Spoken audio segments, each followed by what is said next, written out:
السلام علیکم. ہم آج ایک مزید اضافہ کریں گے اپنی سیریز میں. جو الیکشن کے حوالے سے ہم نے سیریز آپ کو بتایا تھا کہ ہم کریں گے الیکشن کے رن اپ تک, اور ہم یہ آپ کو بتاتے رہیں گے کہ ریگنگ جو ہوتی ہے وہ پری پول ریگنگ کسے کہتے ہیں, اور الیکشن کے دن پہ کس طرح سے ریگنگ ہو سکتی ہے, کس طرح سے دھاندلی زیادہ چیزیں ہو سکتی ہیں, کیا کیا حربے استعمال کیے جاتے ہیں. آج ہم آپ کو بتائیں گے. تھرڈ سیریز میں ہم نے بات کر لی پری کی, الیکشن ڈے کی. آج ہم بات کریں گے پوسٹ پول ریگنگ کی. تو پوسٹ پول ریگنگ کے حوالے سے ہم آپ کو بتا دیتے ہیں. پہلے تو سب سے پہلے آپ کو ایک اہمیت کا تدارک ہونا چاہیے کہ آپ کے ووٹ کی اہمیت ہے. آپ کی اہمیت ہے, آپ کی اہمیت ہے تو آپ کے ووٹ کی اہمیت ہے. اس کا مطلب ہے کہ آپ کی مرضی کے مطابق فیصلے ہونے چاہیے. آپ کو اپنے ووٹ کا اختیار کرنے کا پورا حق ہے, اور آپ کے ووٹ کے مطابق فیصلے کرنا دوسروں پر فرض ہے. اور دوسرے اگر ادارے نہیں آپ کی بات یا آپ کے ووٹ کو اہمیت دیتے تو آپ کو احتجاج کا بھی بھرپور حق ہے. اس لیے اپنے ووٹ کو استعمال کرنے کے لیے پلیز اپنے آپ کو اپنا مزاج تبدیل کیجیے. اگر ہم آپ کو کچھ سکھا سکتے ہیں تو ہم کوشش کر رہے ہیں کہ نہ صرف یہ کہ ہم چوکنا کریں جو وہ چیزیں ہو رہی ہیں اور جو کر رہے ہیں, بلکہ ہم ووٹرز کو بھی یہ ایجوکیٹ کریں کہ اپنے ووٹ کا استعمال وہ صحیح طور پر کر سکیں, اور اپنے ووٹ کے اوپر پوری آپ جانچ پڑتال کیجیے کہ آپ کے ووٹ کی اہمیت یا اس کو کینسل نہ کر دیا جائے. تو سب سے پہلے اگر ہم پوسٹ پول ریگنگ کی بات کر لیں تو آپ آ جائیے. جو سب سے پہلے ہی جو طریقہ ہوتا ہے وہ بہت سمپل ہے. وہ ہوتا ہے کہ آپ کا ووٹ کینسل کر دیا جاتا ہے. ووٹ کینسلیشن کا معاملہ یہ ہوتا ہے کہ آپ نے اتنی محنت کی, آپ نکلے, آپ نے ایفرٹ کیا, آپ گئے, آپ نے ووٹ درج کیا, آپ نے ووٹ ڈالا, آپ نے بیلٹ پیپر پہ اپنا وہ ٹھپا لگایا, لیکن آپ کا ووٹ کاؤنٹ ہی نہیں ہوا. اور یہ نہیں کہ صرف کاؤنٹ نہیں ہوا, وہ کینسل ہو گیا. یہ جو ووٹ کی کینسلیشن ہے اس کو ہم آپ کو تھوڑا سا اس کو بتانے کے لیے آپ کو 2013 میں لے چلتے ہیں. جو 2013 میں انتخابات ہوئے تھے تو میں آپ کو NA 226 کے حوالے سے بتانا چاہتی ہوں کہ وہاں پر 25,000 ووٹ کو رد کر دیا گیا تھا, کینسل کر دیا گیا تھا. اب اس کی بنیاد کیا بنی تھی؟ ظاہر ہے کہ یہی کہ ٹھیک نہیں تھے, یہ تھا وہ تھا. لیکن پرابلم یہ ہے کہ دوسروں کو جتوانے کے لیے جہاں ممکنہ طور پر کسی کی جیت حتمی ہو, آپ نے اس کو بدلنا ہو, تو سب سے پہلا جو حربہ استعمال کیا جاتا ہے وہ ووٹ کینسلیشن کا ہے. تو 25,000 ووٹ کینسل ہو گئے تھے, اور اس کے بعد جو وہاں پہ جیتے تھے جنہوں نے وکٹری لی تھی, اور ان کی وکٹری یقینی نہیں تھی, لیکن ان کی وکٹری ہوئی صرف 6,000 ووٹوں کے ڈفرینس سے. تو مارجن بڑا کم تھا. تو 25,000 ووٹ کینسل ہوئے تو 6,000 ووٹ کی فاصلے سے یا اس کی مارجن سے وکٹری ملی. تو یہ vote cancellation is very important to be looking out for. اور 2013 کے حوالے سے ہم 35 کانسٹیٹیوئنسیز کو دیکھ رہے تھے کہ وہاں پہ جو ووٹ کینسلیشنز ہوئی تھیں, اور ہمیں اب یاد ہونا چاہیے کہ وہ کس طرح سے مینیپولیٹ کیا گیا تھا. اس کے بعد ہم آ جاتے ہیں جناب نمبر 2 جو طریقہ ہوتا ہے وہ ہوتا ہے ایکسکلوژن آف پولنگ ایجنٹ. اب آپ کو پتا ہے کہ میں نے آپ کو یہاں تک تو بتا دیا ہے کہ آپ کا ایک افسر ہوتا ہے, اور اس نے معاملات کو دیکھنا ہوتا ہے, جو ریٹرننگ افسر ہوتا ہے, اور اس نے اپنے عملے کو ان پلیس رکھنا ہوتا ہے, سب چیزیں پرووائڈ کرنی ہوتی ہیں. پھر پولنگ ایجنٹ کا کام ہے کہ ووٹ کاسٹ کروائے, لوگوں کے ٹھپے لگوائے, لوگوں کو وہ نشان بنا کے دے انگوٹھے پہ, اور پھر وہ ان کا ووٹ جو ہے اس کا احترام کرتے ہوئے اس کو آگے بڑھائے. لیکن پولنگ ایجنٹ کا کام, جس کا کام ہے پورا دن انتخابات کے لیے ووٹ جمع کر لیے, اب ان کو گننا ہے اور نتائج کا ہمیں اعلان کرنا ہے.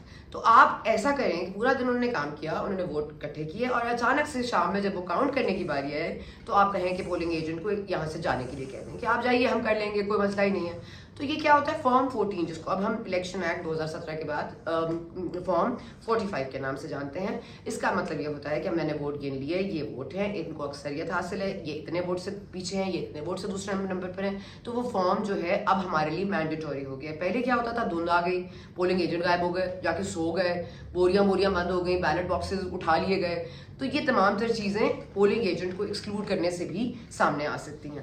پھر جناب آپ کا پوائنٹ نمبر 3, جس کا مطلب ہے الیکشن پروسیس کو, جو الیکشن ہو رہا ہے, جس دن ووٹنگ کاسٹ ہو رہی ہے, جس دن ووٹر آ رہا ہے باہر اپنا ووٹ کاسٹ کرنے کے لیے, اس پورے پروسیس کو آپ متنازع بنا دیں. آپ کہیں جی فلاں حلقے میں تو دھاندلی ہو رہی ہے, فلاں حلقے میں تو لوگوں کو ووٹ رجسٹر کرنے کا موقع نہیں مل رہا, یا پھر اس طرح کی کوئی ایسی چیز کر دیں کہ وہ الیکشن پروسیس ہی متنازع ہو جائے. جس کا مطلب ہے کہ جو بھی نتائج آ جائیں, جو ہارنے والی جماعت ہے وہ اس چیز کا سہارا لے گی کہ دیکھیے ہم نے تو پہلے ہی کہہ دیا تھا دھاندلی ہونی ہے. تو یہ جو قبل از وقت ہم بات کر لیتے ہیں, متنازع بنا دیتے ہیں الیکشنز کو, وہ ہوئے نہیں ہیں, لیکن ہم ان کے ریزلٹس کی فیئر سے, اس خوف سے ہم پہلے سے یہ مائنڈ سیٹ بنا دیتے ہیں عوام کا کہ دیکھیے یہاں تو ویسے ہی دھاندلی ہوگی, اور ہم اس لیے ہاریں گے کیونکہ یہ دھاندلی ہو رہی ہے. تو جن کی یقینی طور پر ہار لکھی ہوتی ہے, اور اگر ان کو کینسلیشن آف ووٹس کا حق نہیں حاصل, تو یہ غیر متنازع بنانے کی کوشش کر سکتے ہیں. फिर आ जाइए पॉइंट नंबर 4 पर, ये है जी stamping of ballot and count of foil.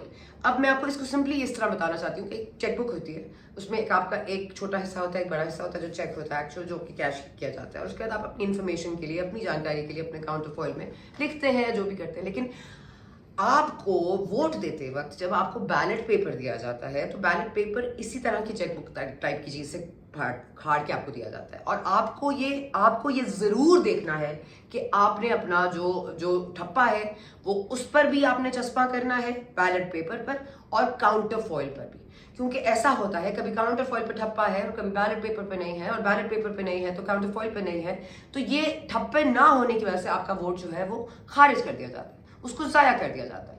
कभी कभार तो ये भी होता है कि किसी ने जाके वोट कास्ट कर दिया, वोट कास्ट करके उसने अपने निशान लगवा लिया, और उसके आपने जैसे ही उसका वोट उसने कास्ट किया और वोट ठीक था, लेकिन आपने उसको वोटर लिस्ट से ही आउट कर दिया। और वोटर लिस्ट से आउट करने का क्या मकसद होगा कि आपने ना सिर्फ हैम्पर किया इलेक्शन प्रोसेस को, एक वोटर का इख्तियार उससे छीना, और आपने मुमकिन नताइज के ऊपर आपका असर रसूख था। तो ये निशान लगा देने का मकसद ये होता है कि आप किसी और हल्के में जाके वोट ना कर सकें, और सबको पता हो कि आप इस हल्के में तो वापस वोट डालने आ ही नहीं सकते क्योंकि आपका वोट तो रजिस्टर हो चुका है। सो इन एनी केस एक वोट शॉर्ट हो गया, और ये पता नहीं कितनों के साथ होता है, इसलिए इस पर जरूर आपने नजर रखनी है कि काउंट ऑफ फॉइल पे भी दस्तक आपने ठप्पा लगाना है, और आपने अपने बैलेट पेपर पे भी ठप्पा लगाना है। वेरी क्लियरली ये बात आपको अपने और सामने अपने बैलेट बॉक्स में डलवाना है, ये आपकी जिम्मेदारी है। उसके बाद don't leave it to them because then things will get spoiled. उसके बाद जनाब आ जाइए आप point number 5 which no I think हाँ 4 कर लिया हमने, 5 करेंगे। अब हम करेंगे जी, अब ये है pressuring candidates to join king's party.